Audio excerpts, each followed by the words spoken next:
Hello and welcome to a new video episode of All Things Policy, your favorite daily podcast from Takshashila Institution. I'm Aishwaria Sonavane, research analyst for Pakistan Studies at Takshashila, and I'm joined by my colleague Ashwin Prasad, who works at the High Tech Geopolitics program here. In today's episode, we unpack the fundamentals of satellite internet and explore its growing role in connectivity and geopolitics. Welcome, Ashwin. I want to start by asking what is satellite internet and how does it differ from traditional ground based internet infrastructure? In terms of its evolution, what are the key technological breakthroughs that have enabled its current capabilities? I think the reason we have such a thing as satellite internet in today's world is simply because of the importance of internet itself, right? It has grown into this technology that is on equal terms in terms of how essential it is to maybe roads or electricity or post service or gas lines. It's become so fundamental to our lives, and it has in effect become the medium for most of the transmission of information in a country in real time. And if you think about it, every single device we buy as part of our consumer electronics behavior usually has a way for it to connect to the internet. A laptop, a phone, even smartwatches these days, a TV, they all have a Wi-Fi antenna or a way for them to plug into the internet network. And so internet connectivity has just become so essential. I am sure many of us would remember a time when a Wi-Fi router in the house was not something that everybody had, but now it's everywhere, it's pervasive. And essentially satellite internet has emerged because ground-based networks couldn't do everything we wanted them to do. And I'll throw some examples. um, uh, in 2017 there was the hurricane Harvey hitting Texas and a lot of the coastal areas, and within a few hours 70% of the cell towers in the area were gone.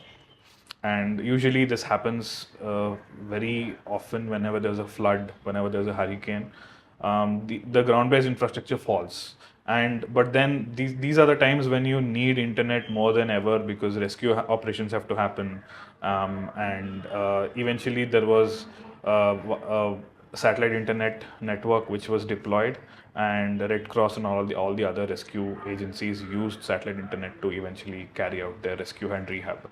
Um, Another example where satellite internet doesn't work is now we have infrastructure in remote places. We have offshore oil rigs, or we also have flights, and people would like to have some internet connectivity in the flights. There are a lot of maritime activity, and all of these places also can't have ground-based internet because ground-based internet is, you can't connect C without connecting. If suppose A has ground based network and B doesn't, and then you need it at C, you would have to go through B. There needs to be a link, and that is not always possible in all the places all the time. And so this satellite internet has emerged as the perfect solution to complement the ground based networks. They can work anywhere and everywhere. They are fundamentally borderless. They are once you have the necessary infrastructure in place, they can provide global connectivity. And this is not new. This has existed for a while because satellites have tried to provide internet for many decades now. What has happened now is it has reached the consumer level because the average consumer wants internet, and so they are getting and they need it without friction.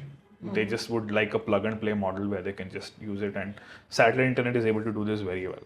And it uses a bunch of innovations and smart technology integration to do this, but I guess we can go into that as we talk more. That's quite fascinating. Could you walk us through how satellite internet actually works from a technical standpoint? I'd also love to understand the key components from ground stations to user terminals and how data travels across this network. Okay. First of all, the how it works technologically is you essentially have the same components, and I'm simplifying this for the sake of easy understanding.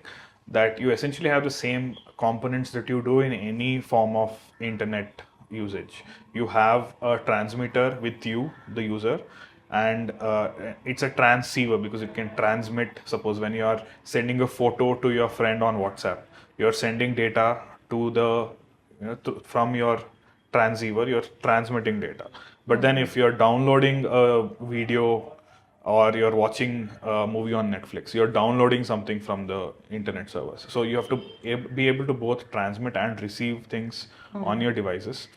And satellite internet works the same way. You have a user terminal, which is it is an antenna and a router built into a single device. It would look a lot like a large Wi-Fi router that is pointed to the sky. It can directly transmit to the satellites and also receive data from the satellites.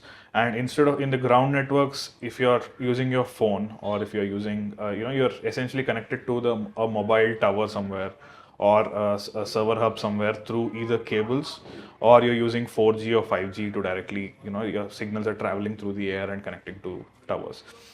Here you are transmitting directly to a satellite, and these satellites are far away. They are 550 kilometers, especially the ones in the Leo mega constellations are 500 kilometers from the surface.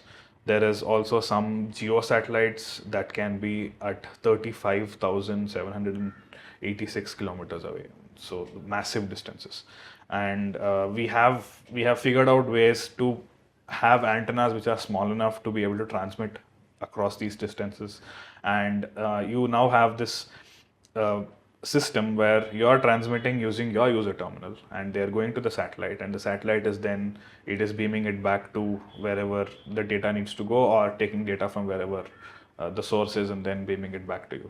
And this is happening through a network. Maybe it uses multiple satellites, maybe it uses a ground station, but essentially instead of a cell tower in the ground somewhere, or being connected on through optical fiber network cable networks, you are using satellites for your internet. And this is different from ground networks on many different counts. Ground networks is that the way they are designed is because they use cables on ground stations. They are optimized for a place with a lot of users. So a city is a perfect example of a place that can do this well. And if once they set up the infrastructure, they can serve a large customer base, and they can do it with very little cost, so they're cheap. But satellite internet doesn't discriminate between whether you're in a city or whether you're on a mountain side somewhere. It will offer similar connectivity irrespective of where you are. So that has its both advantages and disadvantages. So the advantage is that it's borderless. You can connect it everywhere. There are very little restraints. There is atmosphere and rain and weather does play a role, but it's still it's you can say it's as we figure out better ways to transmit it across the air with less rain fade, it'll only get better. It's not depending on a single point of failure. Suppose a tower goes down somewhere and there's no other tower close by, you're going to lose your network in the case of ground-based networks. But satellite internet will continue working because there are so many satellites, and one will make up for the other, and there's going to be some dynamic resource allocation happening. Before diving into greater detail about how this works, I forget what your other question was. My other question was I wanted to understand the key components from ground stations to user terminals to how how data travels across this network. Yeah, so the user terminal is functioning at the user level, and right now the popular offering is that you have a user terminal here, it acts as an antenna, and it also just transmits Wi-Fi around itself, and so it acts as a Wi-Fi router. But there are also ways to do this without a user terminal at all. You directly use your phone and can connect to it directly, but this is still upcoming, and it's still not in use at a large scale. But on the so this is the part of the ground segment. There's also ground stations, and there are satellites at the space end of it. Satellites are the only thing you have as far as the space component goes. There are satellites, and they can be few or many depending on how high up they are. If you have a satellite internet constellation like Starlink in the lower Earth orbit, you have very few satellites. You have a lot of satellites. I mean, Starlink has around 8,000 right now. They eventually plan to have over 40 to 50,000 satellites. So a good way to think about it is, think of it as a torch, with a concave mirror in the back, the typical torch.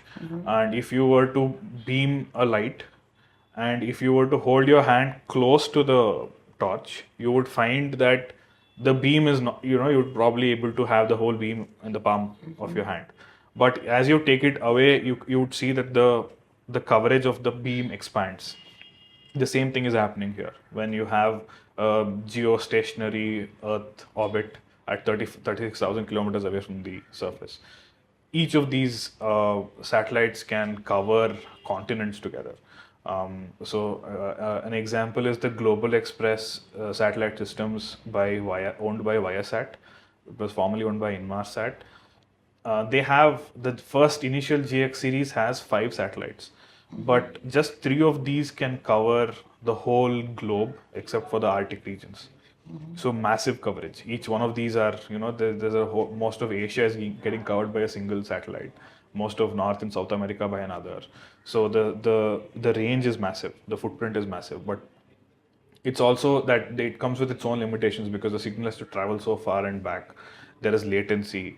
So if you were to make a phone call with these things, you'd have to talk and then wait before you would hear the other person talk back to you. It won't happen in real time, and which is what we are used to, especially with ground-based networks and all the phone calls and video calls that we make. But when you have it closer, like lower Earth orbit, the coverage on the ground of each satellite is smaller. A Starlink satellite can typically cover most of Bangalore, a single satellite. So so these are continents versus a single city, right? The scale is very different. So while the GX series has around 5 satellites, you have Starlink having 8,000. And the middle Earth orbit is somewhere in between, but it's not been popularly used for this purpose for communication. But yeah, that's the space component. And then you can have ground stations at various places. So assume a scenario where satellites can't talk to each other. And you are sending something that has to eventually reach a user sitting on the other side of the globe. What would happen is the satellite would then send it back to a ground station somewhere, and the ground station would then use maybe terrestrial networks to send it across the Pacific and the Atlantic, and eventually it would go to the user sitting on the other side of the globe. But if the satellites could talk to each other, which is something that they can do these days, it's called inter-satellite links. They just start talking sideways, and the data can travel from satellite to another, and it's you then have a true internet in the sky because you're not relying on anything on the ground, and that can also happen. And but I would say these are the broad components in a satellite internet system. You mentioned Starlink. I will come back to that in a bit. But the idea of internet in the sky is so exciting. How do you think satellite mega constellations sort of democratize access to the internet, especially when traditional infrastructure is yet to reach a lot of places, rural areas especially? Yeah, I mean, this is going to have a great democratizing effect on satellite. On the digital divide is going to reduce for sure. The costs are still high, and that's worth highlighting because a ground-based network is going to be any day cheaper than satellite internet. But what happens is, especially people who live in rural areas, people who are on boats, for instance, or there are also people who just are always on the move, like truck drivers or digital nomads living in RVs, or and so these people, there was large swaths of the population using inefficient forms of internet before. They were using sat phones, they were using older technologies which provided very bad speeds, and also there were a large section of people that simply didn't have internet because it wasn't, there was an opportunity cost to not having internet, but the cost of internet, or the lack of internet altogether, was inevitable in the sense that they simply didn't get internet at all. But now you can have internet, and I mean, these things are expensive, but not that expensive. You get a Starlink subscription for around $100 a month, which is in Indian rupees maybe 80,000, 8,000 to 9,000. And that is not, I mean, it is a lot costlier than terrestrial networks, but it is still not bad for somebody who has no other forms of internet. And so you just have more people participating in the digital economy. You have you have more schools in rural areas getting high bandwidth internet, and to get all the advantages that come with it. And you essentially have increasing the penetration of internet, which is already very high, to an even greater extent. And internet is the great integrator, right? It is penetrative, it is fundamental, and it is integrative. And it just means that more things can talk to each other, more people can, more devices can, more people and devices can, and it's going to just come with all the advantages that brings. Coming back to Starlink, with projects like Starlink, which is now sort of focused on global coverage, is it realistic to expect that internet satellite can replace traditional broadband in cities, or do you think that these would just be complementary to ground networks in remote areas? I think right now it's a complement, but just restricting it to a complement or a backup doesn't do it justice. But will it replace civilian use of internet in cities? I don't think so, because it will always be cheaper. Cables, optical fiber networks are cheaper than launching satellites, and they're more reliable, they are faster, they can carry more bandwidth. I mean, if you have seen a picture of an undersea cable network that hauls data of entire continents across the Atlantic or the Pacific, you would see that they are, maybe this big. They are not very big at all, and so they are just more efficient on the whole.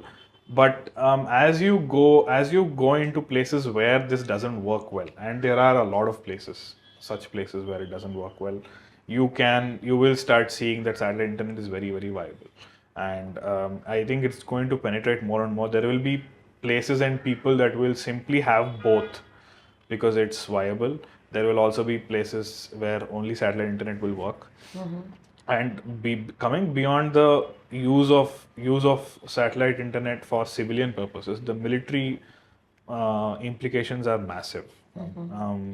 For instance, before Siachen Glacier got its present-day infrastructure back in 2022, they were using satellite internet there, and it worked. That was one of the ways that they kept in touch, and it's needed for operational purposes, for just reliable communication at all times. You need it. And there are enough use cases in the world where this will just be very relevant. For instance, we used to hear so much rhetoric about internet shutdowns, right? They used to happen so much. That used to be criticized by civil society organizations. Governments were using it as a tool to control information flows. I don't think you can have an internet shutdown in the world today anymore, because you would just be incentivizing people to grab some satellite internet terminals, and this has happened, right? For instance, Myanmar, even before Starlink is legal there, thousands of people have been using Starlink. Yeah. And it's not even, they can't even activate it. So what people do is they buy it from some place where it is legal, activate it, and then smuggle it across borders and seas to eventually where they want to use it. And this applies to India also. I've seen reports of Starlink being available in India, and there are channels to smuggle it, and there are like under the market businesses that do this. You would think that this would only be viable in high per capita regions, but that's also not true. There are reports that Sudan, which is currently like this, it's under civil war, has an internet shutdown, and there are people who have smuggled Starlink terminals, set up internet cafes, and entire communities are coming in and using these devices for their own use. So, we cannot begin to imagine the way this technology will be used, and it's just the start, and it's going to percolate everywhere. And so maybe there are so many use cases in cities also that we don't realize yet, but that will actually become viable for satellite internet going forward. Who knows? That is quite interesting, and but I want to focus on the limitations for now compared to terrestrial networks. Satellite networks come with its own; they come with their own technical challenges, right? So, could you talk more about how latency, dynamic routing in LEO constellations, and multiple access controls are being tackled? Latency is an issue because we are all spoiled by low latency internet. Typically, latency, you can think of latency as the turnaround time for, you send something and you get something else back. So how much is the time for that? So right now, terrestrial networks work sometimes in single digits worth of latencies, right? Single milliseconds, and so that is very low. But to give you a perspective, consider, so there are three big major orbits around space, around Earth in space. Geostationary Earth orbit is one, which it's popular. We use it a lot because if you send a satellite there at this specific orbit, they are fixed relative to your position on the ground. So if India sends a satellite, that satellite is always going to be covering India in its signals or in its footprint. So it's very efficient because you're not spending your satellite's resources anywhere else. The place is fixed, so you have that predictability to work around. But these are also 35,786 kilometers away. And when you have that kind of a distance, the time it takes for the signal to travel and back is high. And these things, they can be as much as 600 to 700 milliseconds. And that's long. That's at that point you notice when you're using the internet, and sometimes it's not good enough also. Suppose there is a military operation sharing good drone footage. You can't do that viably with something like this. So their latency is an issue. The way they have tackled it is middle Earth orbits are slightly better because they are closer to the ground, but lower Earth orbits, which are very low, it can be anything below to 2,000 kilometers from the Earth, and typically these things are around 300 to 500 kilometers, sometimes even lower. These orbits are close enough that the latency starts to drop almost to terrestrial network levels. It can be 10 to 20 to 30 milliseconds, which is very fast, which is almost imperceptible. And they can provide a very good service that can match the terrestrial networks, which is what has worked for devices and satellite internet systems like Starlink. But when you are that close to the ground, like I said, it covers just a city. You have a lot of other challenges that you have to solve for, and they have done it using technology. One of the problems is these satellites are moving at very high speeds. They are moving at 27,000 kilometers per hour. And so if a satellite were visible to you and you would track it across the sky, it would pass by you in 3.5 to 4 minutes. And so, but as a user, you need continuous internet. So what you need is, as soon as this satellite passes, there needs to be another satellite that takes over. And that needs to constantly happen everywhere in the world. So that is achieved by something that they call as handoff. So you get handed off from one satellite to another and you don't even notice it. But for those handoffs to happen, the satellites have to be in communication with each other. The software and your ground antenna also. It needs, in its software, it needs to know that at this particular moment I have to switch my beam from this direction to this direction because the new satellite is going to take over from there. And all of this needs to happen on a global scale with right now 8,000, but eventually 40 to 50,000 satellites, all of them dynamically floating around in the sky. And that's just very good software and integration, and it's already working, so that's great. But for again, another component of this being possible is because these satellites are what we call regenerative in their nature. They are not passive. So satellites in geo typically act as mirrors. You send something, they send it back with some increased amplitude or power, but you can't do that here because you are sometimes you are manipulating the signal in a way to make it more efficient, which you can't do that at those distances anyway because the latency is very high. But here the latency is just low enough that even some onboard processing of the signal is possible and also more efficient. And again, that is also done, and the combination of onboard processing plus handoffs makes this whole process appear seamless. Obviously, these mega constellation projects require enormous investments, right? So, what kind of economic models make them financially viable? And are we seeing early signs of monopolization by companies like SpaceX or Amazon? Yeah, I mean, SpaceX is already a monopoly. The financial models require very high capital investments, and so that is a drawback. A lot of this is made possible using cheap launch, which is true for the rest of the space technology sector also. The reason we have private players and so many people launching satellites to space because launch is cheap and it's going to get cheaper. So what you need is for you need a few requirements for this to work financially. You need cheap launch because you're launching a lot of satellites in batches and you're doing it over time. You need enough demand for internet, which exists globally, and you need somebody that can invest a lot of money into it and then recuperate their revenue over time, and which is something Starlink has been able to do because Starlink has its own launch, its own. They have SpaceX rockets, and they are essentially launching their own rockets. And they also are the only launch provider in the world right now that can reuse their rockets. So the rockets come back after every launch, and they can be serviced and refueled and launched again. And they are coming up with better and better rockets that can do more frequent launches.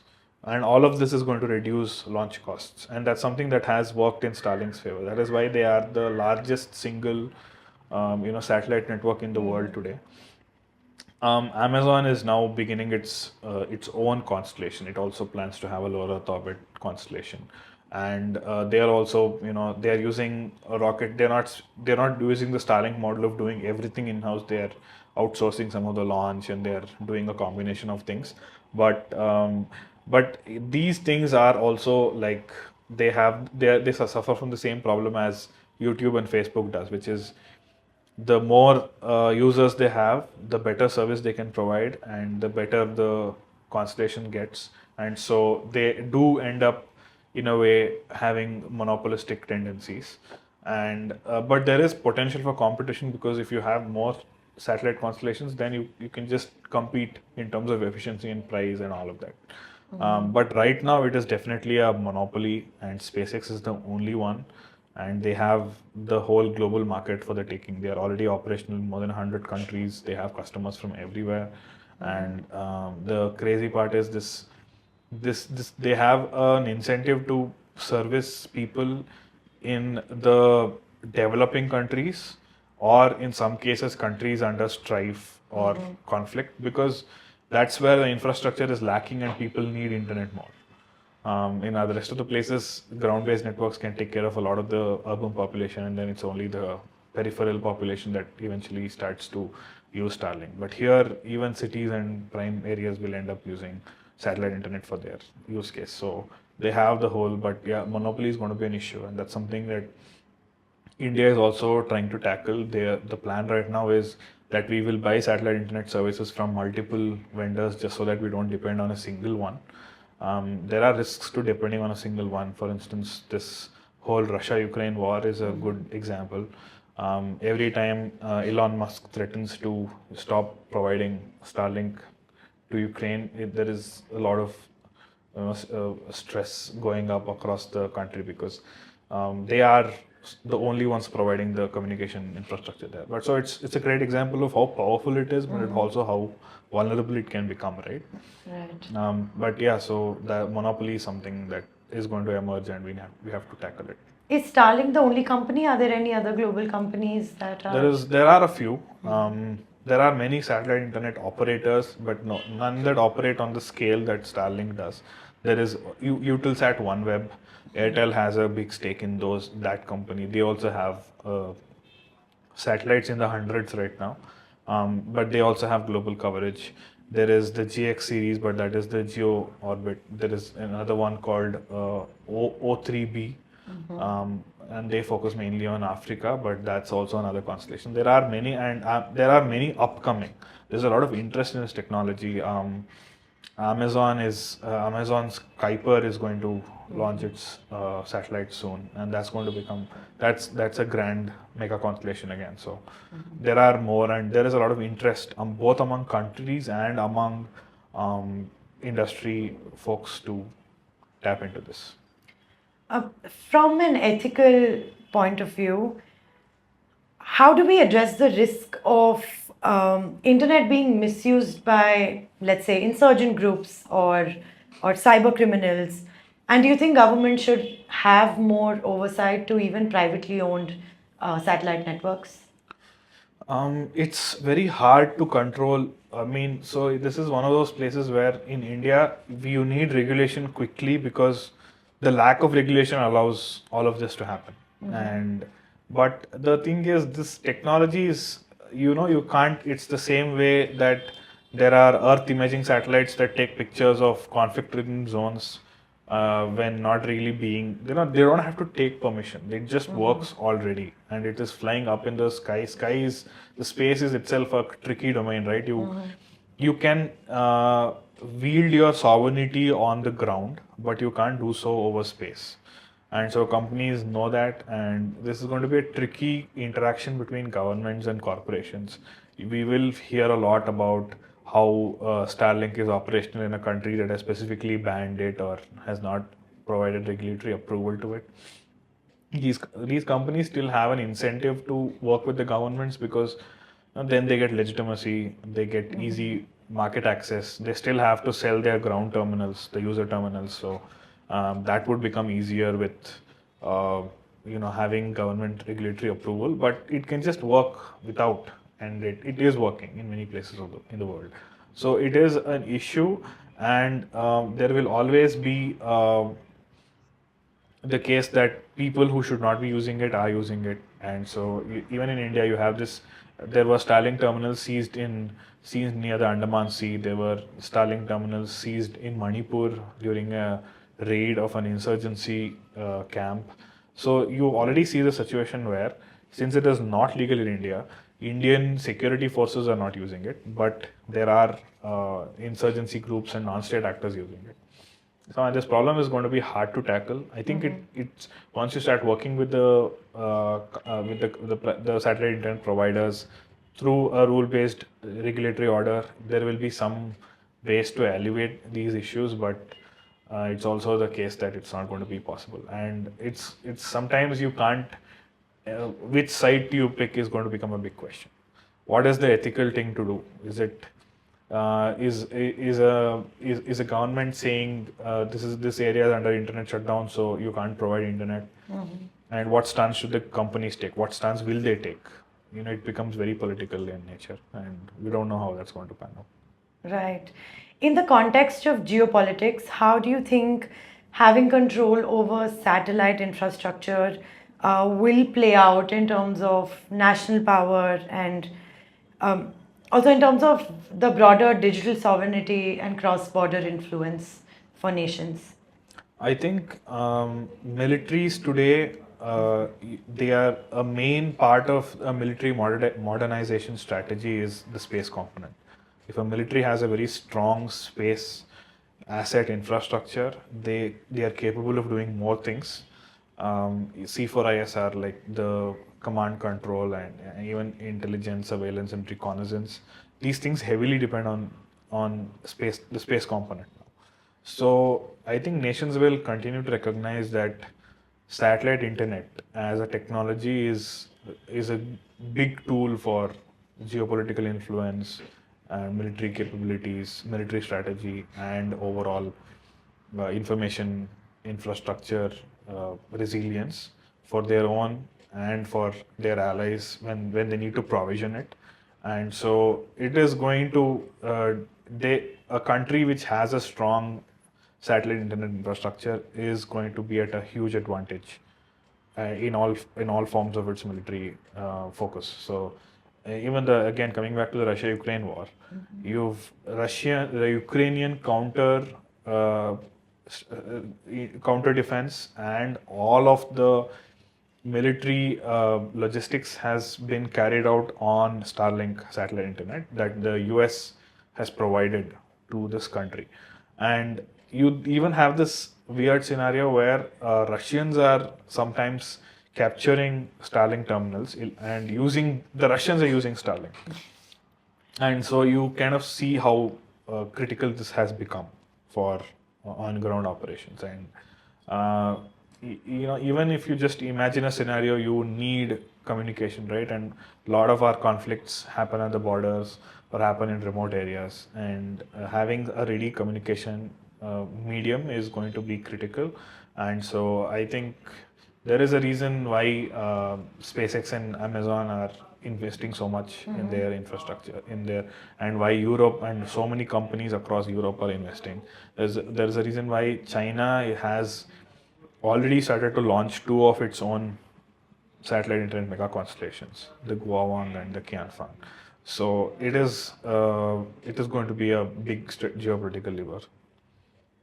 Thank you so much, Ashwin, for sitting down with us. I think your paper is extremely insightful and provides great value in the way satellite internet is reshaping the way the world connects, governs, or competes today. And thank you to our viewers for watching. Do let us know what you think about the subject in the comments below. See you in the next episode.